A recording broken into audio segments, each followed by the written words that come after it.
بسم اللہ الرحمن الرحیم۔ السلام علیکم دوستو۔ امیگریشن قواعد میں اسرائیلی شہریوں کو پاکستان آمد کی مشروط اجازت دیے جانے کا انکشاف ہوا ہے، تاہم ڈائریکٹر امیگریشن نے وزارت داخلہ کو ذمہ دار ٹھہرا کر فہرست سے اسرائیل کا نام نکالنے کا حکم دے دیا ہے۔ ذرائع کے مطابق FIA کی ویب سائٹ پر 7 ممالک کے شہریوں کو پاکستان آنے کی مشروط اجازت کے قواعد و ضوابط جاری کیے گئے تھے۔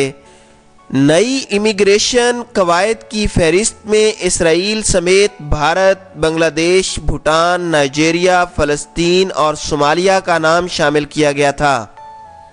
ویب سائٹ پر FIA نے اسرائیلی شہریوں کے لیے بھی امیگریشن قواعد وضع کیے تھے، جن کے مطابق اسرائیلی شہریوں کی پاکستان آمد پر پولیس رجسٹریشن کروانا ضروری ہوگی۔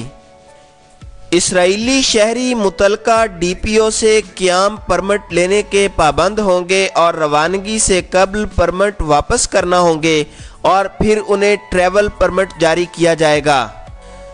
تاہم ٹریول پرمٹ کے حصول کے لیے انہیں قیام پرمٹ لازمی واپس کرنا ہوگا۔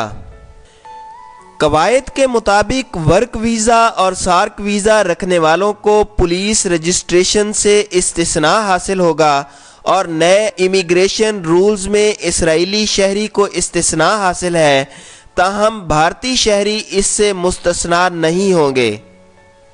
دوسری جانب ڈائریکٹر امیگریشن عصمت اللہ جنیجو نے فہرست میں اسرائیل کے نام کا نوٹس لیتے ہوئے بیان جاری کیا ہے کہ فہرست وزارت داخلہ کی جانب سے جاری کی گئی تھی اور جاری کیے گئے قواعد میں اسرائیل کا نام غلطی سے ڈالا گیا تھا، تاہم نشاندہی پر اسرائیل کا نام فہرست سے نکالا جا رہا ہے۔